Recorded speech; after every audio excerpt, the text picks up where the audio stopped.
Hi guys, today we're going to solve the HackerRank challenge called Grading Students, and it's a very easy one. So I'm going to show you two ways of solving it. The first one is pretty straightforward and very readable. The second one is a bit less readable, but more optimized. All right, so here what we have is a professor who is grading students, and he wants to round up the grades of his students, probably out of generosity. But there are two things that matter here. If the difference between the grade and the next multiple of 5 is less than 3, then we round up the grades. If the value of the grades is less than 38, then we don't round up anything. So if I scroll down here, you can see exactly what I'm talking about.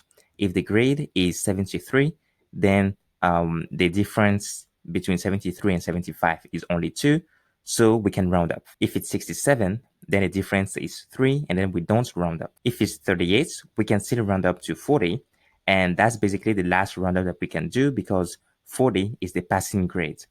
So if a student gets 33, we don't need to round up because then they will get 35 and they will still fail because 35 is less than 40. Here they say clearly the grade 29 will not be rounded because the rounding will result in a number that is less than 40.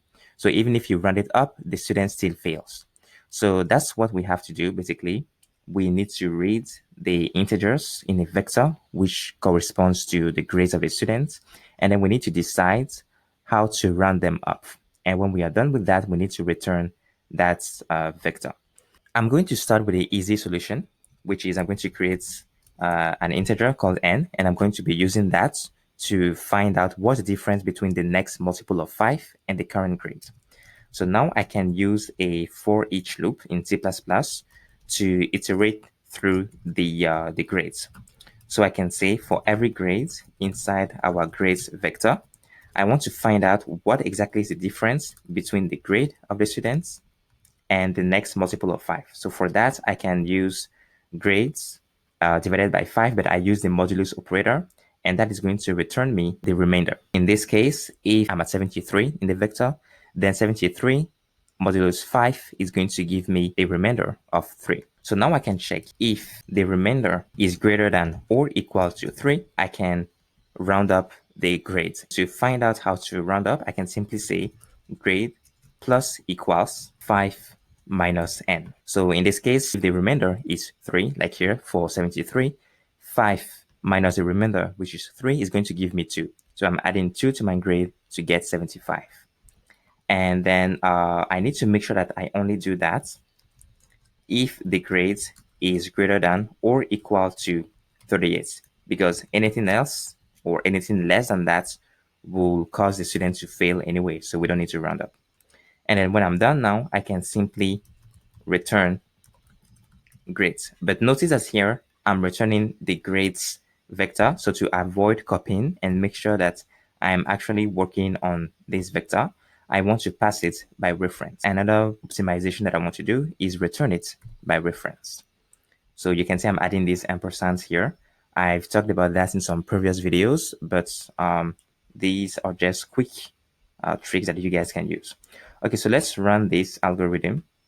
If I do not make any mistake, it should pass fine. So we just pass this. I'm going to submit this code, make sure that we pass all the test cases.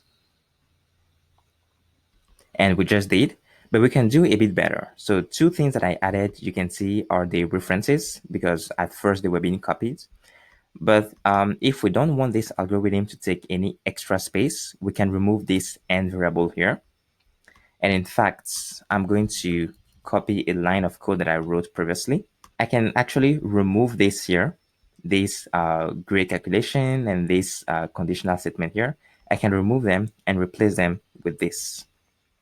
So this actually makes use of what we call a ternary operator. You can see here, there's a whole page on Wikipedia talking about ternary operator. But basically what happens is if you use it like this, you assign a value to this variable that I'm trying to highlight here. With this, it means you evaluate this condition first. And if it's true, then you store or you assign the value of expression 1 here. You will evaluate whatever this is and assign it to variable. If it's false, then expression 2 is the value that is going to be stored in the variable. So let's go back to my code here. Here you can see that I'm checking what is the remainder because I want to compare the grade and the next multiple of 5. And if the difference is greater than or equal to 3, then I want this to be added to my grade. So this here is what was previously the value of n. Now I'm doing the computation directly right here. Otherwise, if it's not greater than or equal to 3, the difference, because maybe it's something like 67, which is far away from 70, then I want to add 0 to my grade, meaning that I keep my grade intact. That's what you can see here on the second row. 67 original grade, final grade is still 67 because it's 3 points away from 70, which is the next multiple of 5. So now that I have only a single statement here, I can remove the curly brackets here. And in fact, I can also have all of this on a single line because it's a single statement. Now take off these curly brackets from my for each loop because there's a single statement. In C++, if you have a single statement, you don't need to have it in between a block for loops or for conditional statements. So now we only have 3 lines of code, basically. This is a single line that is being wrapped. So we only have 3 lines of code, and this is our entire algorithm. Let me submit this code again just to make sure that it still passes all the test cases, and it still does. So you can see that here, the time complexity for this algorithm is linear, so O of n, because we are running through the entire elements inside our vector, but the auxiliary space is constant because we are not taking any extra space to execute this algorithm. However, the space complexity of this algorithm is linear. So space complexity is the auxiliary space plus the inputs. And the input here, of course, because it's a vector, we need to run through it. So the space complexity is linear, but the auxiliary space is still constant. So it's a pretty good algorithm. We were able to pass all the test cases. So that's pretty much it for this HackerRank challenge. If you liked it, please make sure you give this video a thumbs up. You subscribe to this channel, you drop your comments, and I'll catch you next time. Bye.